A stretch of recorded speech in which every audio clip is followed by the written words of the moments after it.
Biology class 12 वंशागति और विविधता अर्थात इनहेरिटेंस एंड वेरिएशंस का पार्ट 7 लेकर के आए हैं। इस चैप्टर का पार्ट 7 है, जिसके अंतर्गत बहुप्रभावी जीन, बहुजीनी वंशागति और वंशागति का गुणसूत्रवाद, ये तीनों चित्र और उदाहरण से आसान भाषा में आपको समझाएंगे। तो चलिए सबसे पहले बहुप्रभावी जीन को समझा देते हैं। देखिए पहले परिभाषा लिख रखी, आप इसका शॉर्ट भी ले सकते हैं, फिर इसको समझाएंगे।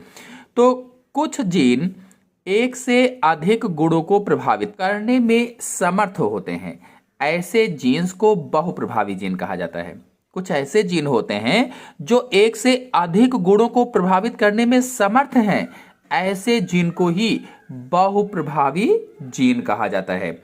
इसको आप ऐसे समझ सकते हो, जैसे आप खाना खा रहे हो, मान लीजिए आप खाना खा रहे हो, बैठे हो, तो आप खाना भी खा रहे हो, टीवी भी देख रहे हो और कोई और भी कार्य कर रहे हो, तो एक साथ कई कार्य कर रहे हो। वैसे ही कुछ ऐसे जीन होते हैं जो एक से अधिक गुणों को प्रभावित करते हैं। बिल्कुल इसी तरह से ऐसे जीन होते हैं जो एक से अधिक गुणों को प्रभावित करने में समर्थ होते हैं, ऐसे जीन को ही बहुप्रभावी जीन कहा जाता है।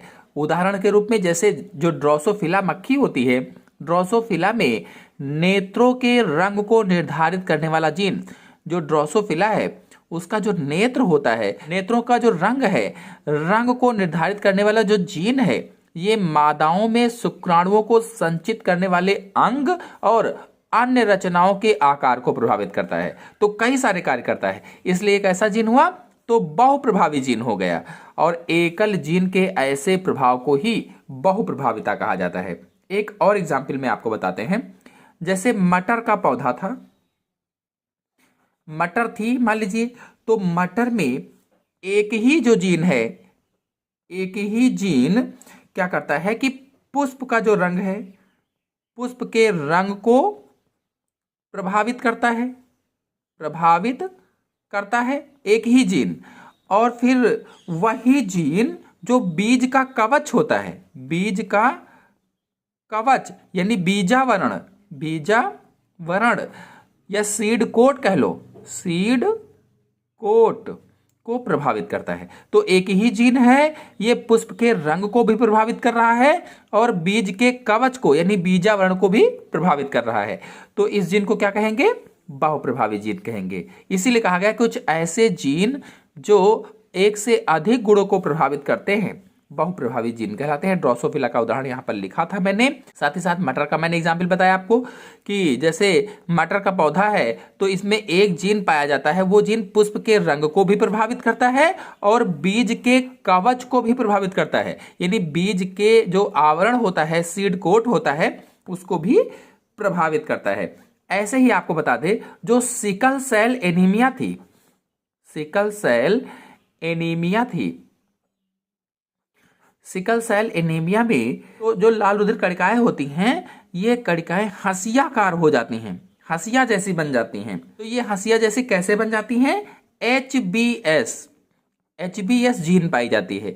इस जीन के कारण हंसिया जैसी बन जाती हैं, जिससे जो ब्लड सर्कुलेशन है सही से नहीं हो पाता है और ऑक्सीजन व्यक्ति को पूरी तरह से नहीं मिल पाती और व्यक्ति मर जाता है। तो ये जो एचबीएस जीन है, ये जो लाल रक्त कोशिकाएं होती हैं उनको हंसियाकार बनाता है। और यही जीन क्या करता है, जो एचबीएस जीन है, यही जीन मलेरिया से सुरक्षा भी प्रदान करता है, मलेरिया बुखार या मलेरिया रोग में सुरक्षा भी देता है। तो एक ही जीन है, एचबीएस जीन है, यही जीन सिकल सेल एनीमिया में जो लाल रुधिर कणिकाएं थी उनको हंसियाकार बना रहा था, और यही जीन जो है कि मलेरिया में यानी मलेरिया से सुरक्षा प्रदान करता है। तो इसीलिए बहुप्रभावी जीन हो गया, और ऐसे जो प्रभाव होते हैं उसे ही बहुप्रभाविता कहा जाता है। तो ये बहुप्रभावी जीन की परिभाषा हो गई और उदाहरण से मैंने समझाया भी। चलिए अब बहुजीनी वंशागति को समझा देते हैं। अब देखिए बहुजीनी वंशागति में क्या होगा, तो बहुजीनी वंशागति या पॉलीजेनिक इनहेरिटेंस, जब एक लक्षण को कई जीन मिलकर निर्धारित करते हैं तो उसे बहुजीनी वंशागति कहा जाता है। कोई एक लक्षण है कोई, इस लक्षण को जब कई जीन, मान लीजिए जीन 1, जीन 2, जीन 3, जब एक लक्षण को कई जीन मिलकर निर्धारित करते हैं तो उसे ही बहुजीनी वंशागति कहा जाता है या पॉलीजेनिक इनहेरिटेंस कहा जाता है। इसीलिए परिभाषा में कहा गया है कि जब एक लक्षण को कई जीन मिलकर निर्धारित करते हैं तो उसे बहुजीनी वंशागति कहा जाता है। अथवा इसी परिभाषा को हम दूसरी तरह से लिख सकते हैं कि ऐसे लक्षणों की वंशागति जिनका नियंत्रण अनेक जीनों के द्वारा होता है, पॉइंट बी नोटेड, अनेक जीनों के द्वारा होता है, उसे बहुजीनी वंशागति कहा जाता है। देखिए, एक लक्षण का नियंत्रण अनेक जीन से हो रहा है, कई जीन से हो रहा है, तो इसे ही बहुजीनी वंशागति कहा जाता है। चलिए एग्जाम्पल से इसको समझा देते हैं।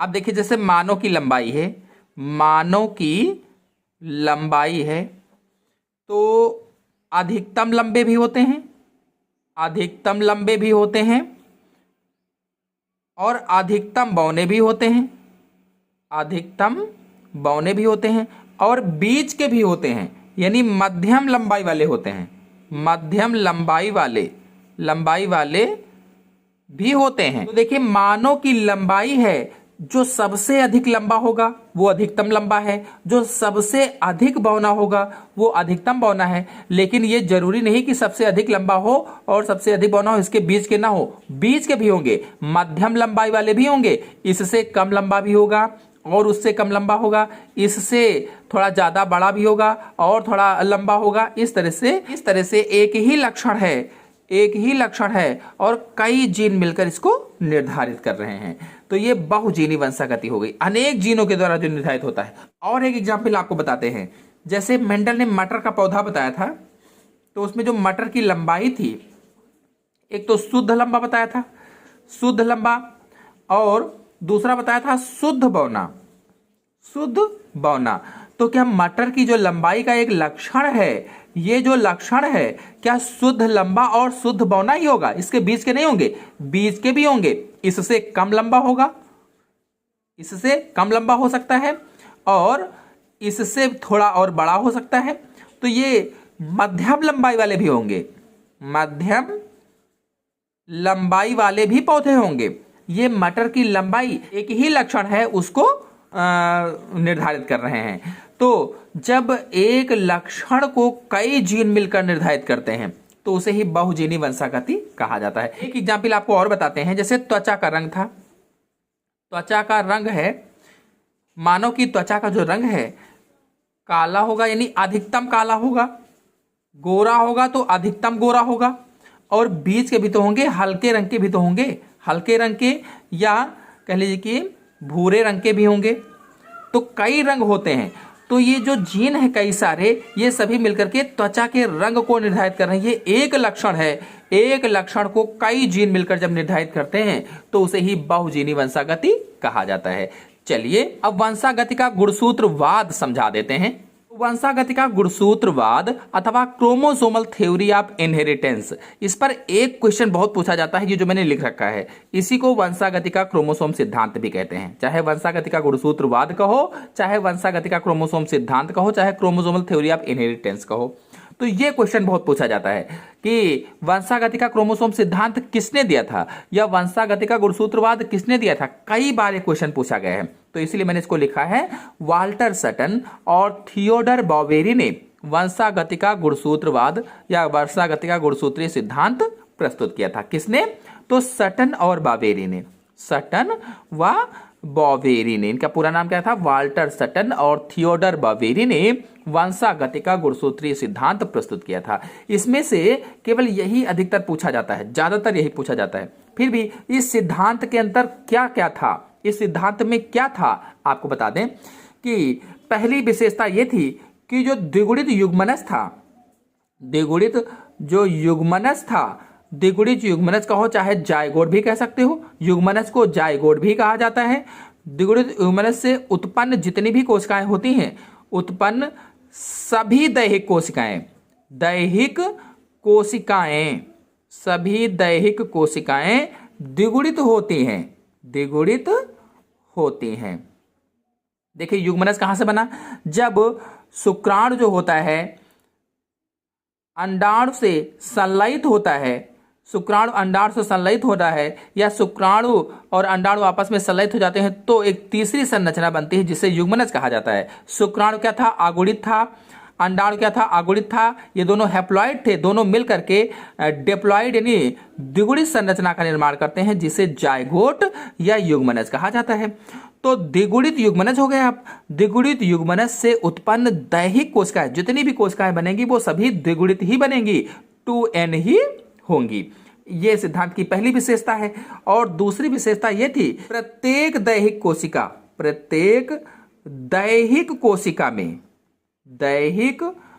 कोशिका में या द्विगुणित दैहिक कोशिका में गुणसूत्र जोड़ों में होते हैं। गुणसूत्र जोड़ों में होते हैं यानी पेयर में होते हैं। जोड़ों का क्या मतलब हुआ? पेयर में होते हैं, युगल में होते हैं कह लीजिए। यानी हर एक दैहिक कोशिका में या प्रत्येक द्विगुणित दैहिक कोशिका में गुणसूत्र जोड़ों में स्थित होते हैं। और ये जोड़ों का मतलब क्या है? तो एक माता से आता है तो दूसरा पिता से आता है, इसलिए जोड़ों में होते हैं। इनमें से एक माता से तो दूसरा पिता से होता है, इसीलिए जोड़ों में होता है। और फिर दूसरा है कि दोनों समान गुणसूत्र समजात गुणसूत्र युगल बनाते हैं। अगर गुणसूत्र समान है तो ये समजात युगल बनाते हैं, समजात गुणसूत्र युगल बनाते हैं। युगल माने जोड़ा। फिर अगला था कि प्रत्येक गुणसूत्र पर विशिष्ट मेंडेलियन कारक उपस्थित होते हैं। यानी जो गुणसूत्र होते हैं, इन गुणसूत्रों पर जीन उपस्थित होते हैं। जीन कहो चाहे मेंडेलियन कारक कहो, तो प्रत्येक गुणसूत्र पर विशिष्ट यानी विशेष जीन उपस्थित होते हैं या मेंडेलियन कारक पाए जाते हैं। और फिर अगली विशेषता थी कि गुणसूत्र पर जीन्स पंक्तिबद्ध होते हैं। कैसे होते हैं? पंक्तियों में होते हैं, पंक्तिबद्ध होते हैं, एक क्रम में व्यवस्थित होते हैं सभी जीन। तो ये कुछ इस सिद्धांत की विशेषताएं थी या इस सिद्धांत में बताया गया था। तो वंशागति का क्रोमोसोम सिद्धांत वाल्टर सटन और थियोडर बाबेरी ने दिया था। आप सटन व बाबेरी लिख सकते हैं। और इस सिद्धांत में द्विगुणित युग्मनज जायगोट से उत्पन्न सभी दैहिक कोशिकाएं द्विगुणित होती हैं। मैंने आपको बताया कि जो अंडा होता है अगुणित होता है, हैप्लॉइड होता है। जो शुक्राणु होता है वो अगुणित होता है, हैप्लॉइड होता है। और दोनों जब मिल जाते हैं तो एक द्विगुणित संरचना का निर्माण करते हैं जिसे जायगोट या युग्मनज कहा जाता है। और इसके बाद दूसरा था कि प्रत्येक दैहिक कोशिका में गुणसूत्र जोड़ों में होते हैं, पेयर में पाए जाते हैं। जोड़ों का क्या मतलब हुआ? पेयर में पाए जाते हैं, युगल में पाए जाते हैं। तो दो होते हैं, एक इनमें से माता का और दूसरा पिता से होता है। फिर अगला था दोनों समान गुणसूत्र समजात गुणसूत्र बनाते हैं। समान है तो समजात गुणसूत्र कहलाते हैं। और प्रत्येक गुणसूत्र पर विशिष्ट मेंडेलियन कारक उपस्थित होते हैं, यानी हर एक गुणसूत्र पर जीन उपस्थित होते हैं, जीन। और गुणसूत्र पर जीन्स पंक्तिबद्ध होते हैं। कैसे पाए जाते हैं? पंक्तिबद्ध होते हैं। जैसे पंक्ति होती है, लाइन होती है, उसी तरह से जीन पंक्तिबद्ध गुणसूत्रों पर होते हैं। इस तरह से ये वंशागति का क्रोमोसोम सिद्धांत हो जाएगा। और सिद्धांत से पहले मैंने बहुजीनी वंशागति या पॉलीजेनिक इनहेरिटेंस उदाहरण से ही समझाया, ये भी आपको अच्छे से समझ में आया होगा। इसके अलावा मैंने बहुप्रभावी जीन भी अच्छी तरीके से आपको समझाया। आशा है आपको पूरा वीडियो, पूरा लेक्चर अच्छी तरह से समझ में आ गया होगा। समझ में आ गया हो तो वीडियो को लाइक कीजिए, अपने दोस्तों में शेयर कीजिए। चैनल पहली बार आए हैं तो चैनल को सब्सक्राइब भी कर लीजिए। धन्यवाद।